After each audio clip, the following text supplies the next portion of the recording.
In 1936, 200 unemployed men walked nearly 300 miles from Jarrow in the northeast of England to the House of Commons in London to ask for work.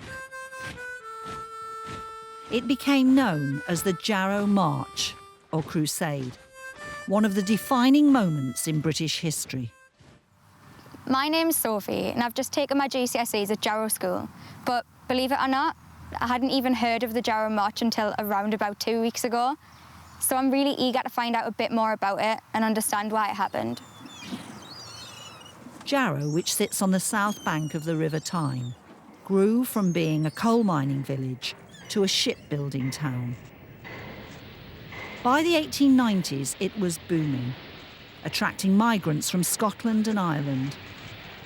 Jarrow's one and only shipyard, Palmer's, had employed 10,000 people, but in 1934, it was suddenly shut down.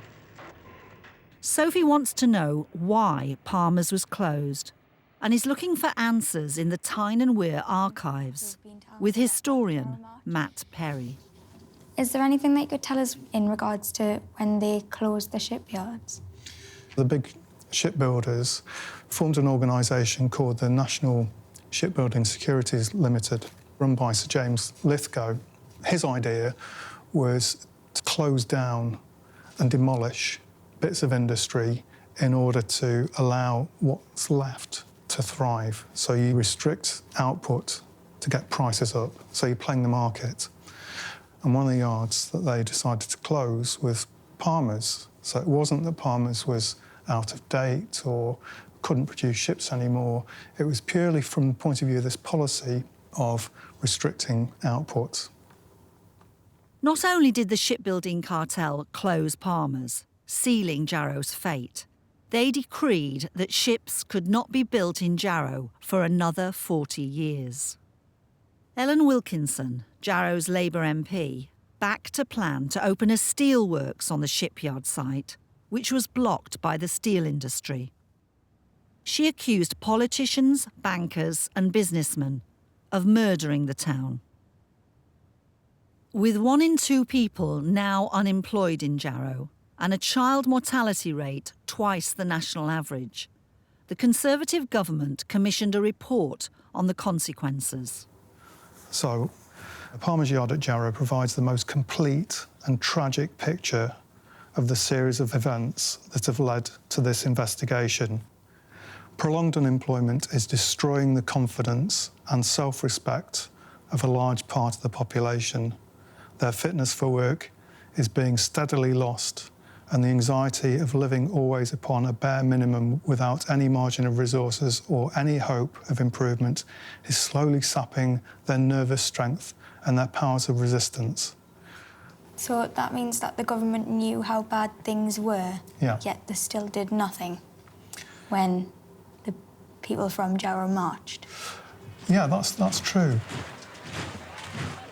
Throughout the 1920s and 30s, thousands from Britain's industrial areas marched to London to protest about unemployment in what's known as the Hunger Marches. On October the 4th, 1936, the Jarrow Marchers set out to put their case to Parliament. It took the men a month to march the 300 miles to London, sleeping in church halls and workhouses.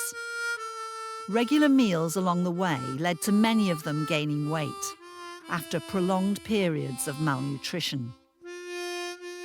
Following their journey, Sophie's listening to the testimony of Harry Clark, who as a child marched the first few miles and remembered the conditions in Jarrow at the time. 15 of us occupied 2 rooms. We were living on top of each other. You'd see women, the poor women, the poor mas, bring these kids up and out, and you could see it in them. In the malnutrition, you could see it. Panty legs, knock knees, cross eyes. These were not uncommon when I was a lad. Malnutrition, lack of nutrition.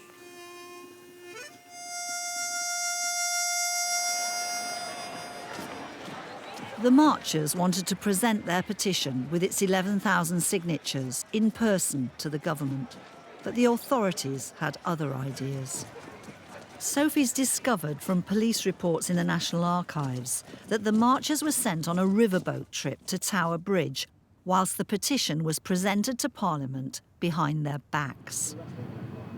She wants to ask her local Labour MP, Stephen Hepburn, about how he thinks the marchers felt about being shut out yet again. Having known some of those marchers, I know the sadness that they felt and the despair that they felt when they got here and were treated that way. And was the petition never seen again? Never seen again. It'd be filed somewhere, and at the end of the day, they were given their train fare and sent home. When they got home, they found that their benefits had been stopped. Their families were in absolute poverty and dire consequences, dire straits. When people say that the Jarrow March achieved nothing, do you believe that's true, that they did achieve nothing? They achieved nothing when they got here. They achieved nothing at all. Yeah. But in the longer term, those same men were fighting with members of the establishment, and they all went through a really awful experience together, fighting shoulder to shoulder against fascism. And of course, after the Second World War, they came back and they said, never we're going to go back to the days of the Jarrow March. And the reason why the Jarrow March was on their mind is because it had been in the cinema every day, 4 times a day, showing the progress of the march.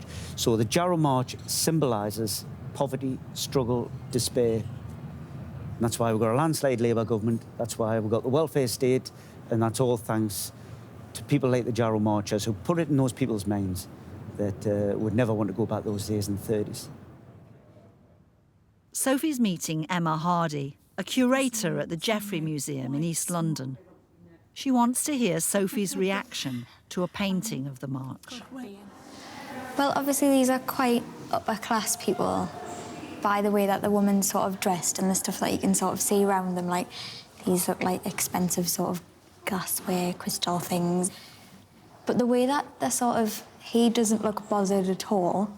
He's just sort of very passive about the whole thing, as if it's nothing and that he's not concerned with that sort of thing, as if it's meaningless. Like, they just don't seem to really care. Yeah, I think that's absolutely right. So there's this massive divide between the people in the street and these two people in the interior, in the foreground of the picture. It's a little bit offending, in a sense. It just sort of makes it seem as if people, in a sense, not weren't bothered, but knew it was all going on and still sat in their own sort of little world and just thought, oh, there's the poor people coming in. And even the fact, like, they don't have faces or anything. They're just, like, little blobs. It just makes them sort of seem unimportant. For 200 of them to go down to represent everyone else, to try and get this change so everyone could get their jobs and essentially their jobs back from everything that was taken away from them by the cartel closing Palmer's and the other cartel closing the steelworks. And I do think that it is an important thing to do, even today.